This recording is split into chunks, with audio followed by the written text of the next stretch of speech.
Welcome back to Sports Select Sports Talk here on Shaw TV. This week, we're focusing in on the sport of wheelchair rugby, and we've learned a little bit about the background.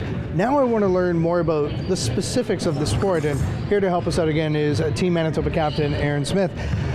A little bit of basketball, a little bit of hockey. I see a hybrid here almost. Talk a bit about just what the sport really is, what the object is. Okay, well, it's a combination of basketball, handball, and hockey. Wheelchair rugby, when it first was invented, we played in our everyday chairs, so it wasn't as much hard hitting. And when the chairs developed to what they are today, I call it aggressive bumper cars, because you can hit anywhere, anytime, as long as you don't knock the person upside down. Wheelchair rugby, first thing is we play on a basketball floor. There's 4 players on the court per team.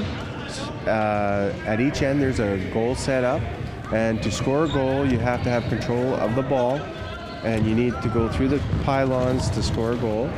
So that's a bit like a rugby try in the traditional sense. Exactly. And you need to control the ball when you're going over the line, and only 2 wheels can go over. It doesn't matter what 2, as long as 2 wheels go over. And everyone's trying to stop you from doing that. You need to dribble the ball for every 10 seconds. There is a shot clock. Once a goal is scored, you have to inbound the ball in from the end. You have 10 seconds to get it over half. And once you're over half, you have the shot clock, which is 40-second shot clock. The scores nowadays are mid-30s to mid-40s for scores, and there's no body contact at all. It's all all chair contact. Oh, okay. Each player is given a point value, and that is correspond with their disability. Okay. So a person that has a lot of disability, they're classified really low, like a 0.5, and someone with a lot of ability, they're classed as a 3.5. But only quadriplegics can play the game, so any 4 limbs that are affected, that's what quadriplegia means. You talked about the dribbling rule, and that's not unlike Aussie rules football in a way too, right? Because they actually have to dribble every once in a while as well. Yes, that's true. That's true. And with the shot clock now, we find that it really makes the game a lot faster, because in the olden days, once you got over half, they just stalled until they could set up the play and score a goal.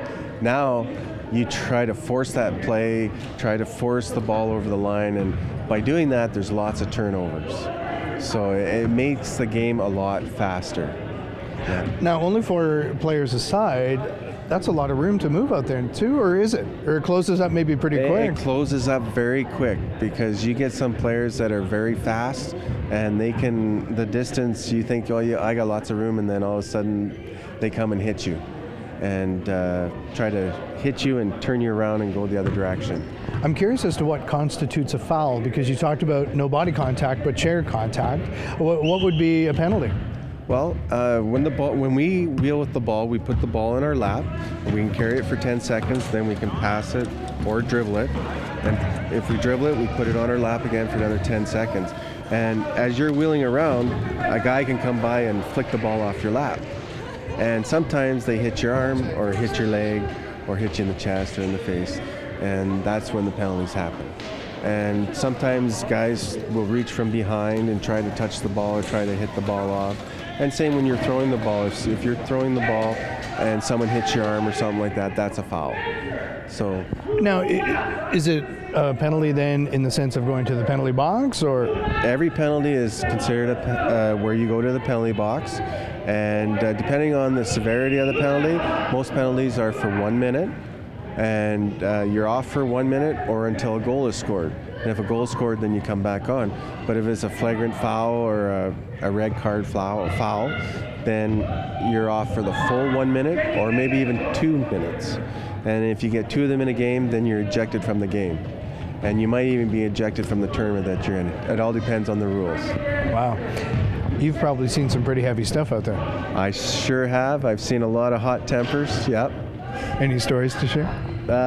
Not that I can think of right at the moment. Who's good in this sport right now? Because I touched a bit on Murder Ball in the documentary, and that was about the rivalry between Canada and the U.S. Are we still two of the top countries in this sport? Yes, we are. Even Australia and Great Britain and Japan are in the mix now, and a lot of the coaches from Canada have gone over to those countries and brought our game to their country and developed the players like Canadian players, just like in hockey. And everyone's starting to become very competitive, and a lot of it is the type of injuries that are coming out right now. Guys that one guy had meningitis, and they cut his fingers off and his legs off, but he has full trunk, so when he wheels, he can really get up to speed really quickly. So those are the kind of players that are coming into the game now, where before it was all spinal cord injury players. And now it's a little bit of everything. You're born with the disease, you acquire a disease or a spinal cord injury, or I even know a guy that had a joint degenerative disease, and he even plays. So it just means that as long as the forelimbs are affected, you're eligible to play.